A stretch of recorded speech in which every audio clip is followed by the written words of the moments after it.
there's a lot we could talk about. I'm going to talk about the developing world and the strategies and policies that sustain high growth. But I want to spend a little time on the financial crisis and also on some other things that we call global trends and challenges, which are potentially fairly major changes in the global environment and the way the global economy works. So just to start out, I think it's natural to ask if one is interested in the developing countries. This is a collection of about 150, 60 countries that account for approximately 5.5 of the 6.5 billion people in the world. And a number of them have been doing very well. And in particular, a lot of people live in very optimistic environments. And so the question is, will this pattern of sustained high growth that we've started to see, work in the future? And the answer, I think, is basically yes, assuming that we are not at an inflection point in the way the global economy functions. But in the short term, there's fairly significant headwinds, and I've listed some of them here. And these are big enough, and I'm going to talk about them in a minute. These are big enough so that the more fragile countries in terms of the consensus that underpins the policies that sustain the growth may break down. So it's actually quite a worrying time from this point of view. And it's also very true that in the developing world, the confidence in the stability of the global economy has been shaken fairly badly. I think they will change their policies and strategies in the direction of thinking more about risk mitigation and protection against risk. And there's a lot of questioning in the world about the balance of benefits and risks in the global economy. So these are the topics I want to talk about. The sustained high growth model, which means what the dynamics that are actually working, and then a bit about the financial crisis. And I suspect we'll run out of time, but I will say something about global warming as one of the trends. This is just arithmetic. But on balance, these countries, the high growth countries, are growing.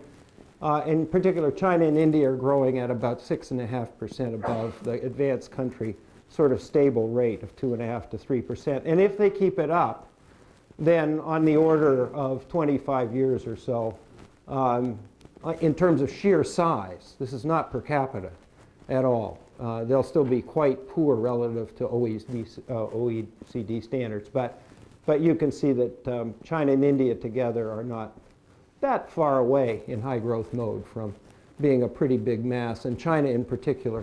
India is about 13 years behind China. This is the Growth Commission, so I'll say a word about that. We put this together. These are dominantly people who are political and policy leaders in developing countries. So what they bring to, they're pretty knowledgeable economists as well in an applied sense, but what they bring to the party is the experience both on the political and policy side as well as the economic side of trying to get this done. This is very hard to do, to grow on a sustained basis at very high rates. And then we tried to put these people's experience together with a lot of good academic and policy research. We actually had 300 of our colleagues come to 20 days of workshops, and then we tried to put all that together and ask, what do we know now? What have we learned in the last 15 years about sustained high growth? So partly as a way of sort of explaining to practitioners what the sort of dynamics were, we actually went and looked at the countries that have grown at high speed, 7% or above for 25 years or more, sometime in the post-war period. Now that's a non-statement because you can't grow that fast historically. I mean, the UK grew at 1 to 2%, the United States at 2 to 3, and that was considered breathtakingly fast. But with the global economy and the inbound transfer of knowledge, you can grow at these rates now, and the open global economy. These are the countries. They're rather heterogeneous with respect to size, location, form of governance, democracies, dominant single-party systems, single-party autocratic systems, and so on. India and Vietnam have all the structural characteristics that suggest they will join this party. Again, always with the caveat that we don't have a giant disruption now that lasts. And there's a quite widespread pattern of accelerating growth in the developing world that goes beyond that. But I would say on that much wider basis, the jury is sort of out. The reason this is sort of global economy changing is that the two big countries, China and India, account for 40% of the world's population, just all by themselves. So I want to say a word about what, I apologize in advance, this is overly simple, but we don't have that much time. But this is really what the report is about, is how do the dynamics work and what do various entities, especially governments, do to create an environment in which this is likely. So these are market economies, and the proximate driving force, as will not surprise you, is always the private sector. It's investment, innovation, and entrepreneurship. But it doesn't occur everywhere for a variety of reasons. So this is the economic side. I think by far the most important characteristic of the high growth economies is that they exploit the global economy in two senses. One is demand, the sheer size of the market. And the way to think about that is a poor economy trying to build its growth on its own demand is building growth on very small demand and relatively uninteresting. And if it finds an area where what economists call comparative advantage, it'll run out of market very quickly. So, I mean, this has been known in economics for years. It's described as specialization is limited by the extent of the market. The global economy is so big, there are essentially no limits. But even more important than that is something that Paul Romer talks about all the time, quite rightly, and that is that you don't have to invent the knowledge and technology that enables you to do these things. It's imported. And a characteristic of a high-speed learning, of a growing economy, is it's also learning very fast. And we don't know enough about this. We know it's true, and we know some of the channels, like foreign direct investment, foreign education, things like that. But if a senior policy person in a developing country said to me, well, okay, I get that part. Now, what is it exactly we do to make sure that this is occurring at the highest possible rate? We don't give very good answers to that question. There's lots and lots of areas in which there's room for good, practical, sort of policy-oriented research. These are very high investment environments. This will, not surprise you. And what that means is 25% or more of GDP is being invested and usually saved. There is not a pattern of financing this with foreign funds in the high growth cases. And when a country tries to do that, frequently something goes wrong.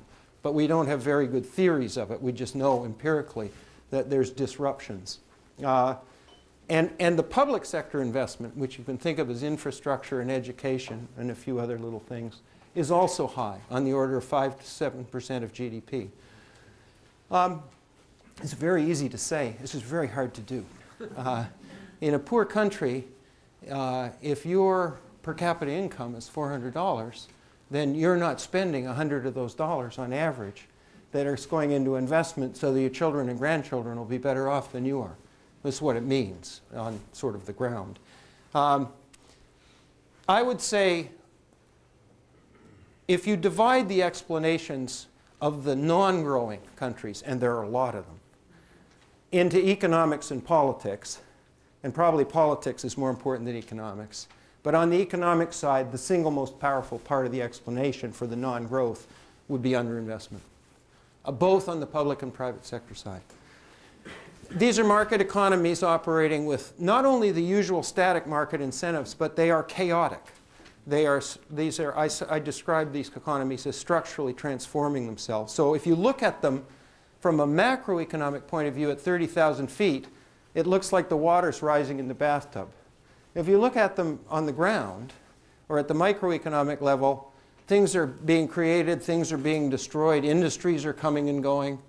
And the transitions are really interesting. I mean, China, just to take an example, is not only confronting the same thing everybody else is, which is a global slowdown or recession or whatever you want to call it, but it's in the midst of an important structural transformation. Many parts of China are pricing themselves out of the growth drivers that carried them for the first 25 or so years. And it's very difficult to let go politically of the growth drivers. I was in Korea when they were letting go, and it was no longer possible to be the high-quality, low-cost manufacturing location.